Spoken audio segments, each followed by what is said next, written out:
조금 전 정치 브로커 명태균 씨와 김영선 전 국회의원이 영장 실질 심사를 받기 위해 창원지방법원에 출석했습니다. 현장에 나가 있는 취재기자 연결해서 자세한 소식 들어보겠습니다. 김영민 기자. 네, 저는 지금 창원지방법원 앞에 나와 있습니다. 조금 전 오후 2시쯤 명태균 씨와 김 전 의원이 이곳 창원지방법원에 영장 실질 심사를 받기 위해 들어왔습니다. 명 씨는 법원으로 들어가면서 평소와 다르게 취재진의 질문에는 아무런 대답을 하지 않았습니다. 법원에서 어떤 부분을 소명할 건지 등 여러 질문이 쏟아졌지만 명 씨는 입을 굳게 다물었습니다. 김영선 전 의원도 명 씨와 함께 실질 심사를 받기 위해 법원으로 들어갔는데요. 김 전 의원은 범죄 행위가 규명되지 않은 상황에서 구속영장을 청구하는 것은 구속 요건에 맞지 않다라는 취지로 대답을 했습니다. 그러면서 강혜경 씨를 거듭 언급했습니다. 강혜경 씨랑 대비되는 어떤 사람이 살인을 했는데 그 칼이 제 거라는 거예요.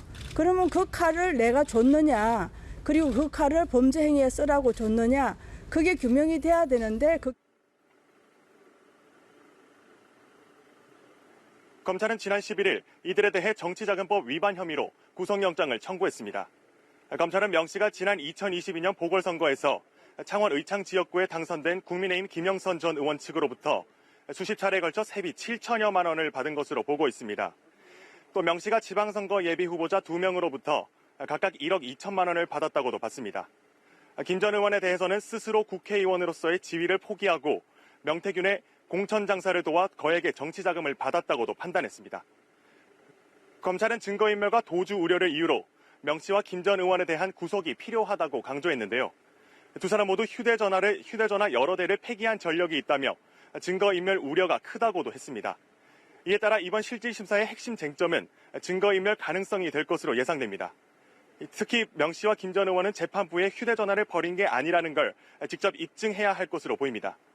구속 여부는 이르면 오늘 밤 결정될 것으로 보이는데요. 영장이 발부될 경우 검찰 수사에 속도가 붙을 예정이지만 기각될 경우에는 부실 수사라는 비판을 피할 수 없을 전망입니다. 영장 발부와 관련해 자세한 소식이 나오는 대로 신속하게 전해드리도록 하겠습니다. 지금까지 창원지방법원에서 연합뉴스TV 김영민입니다.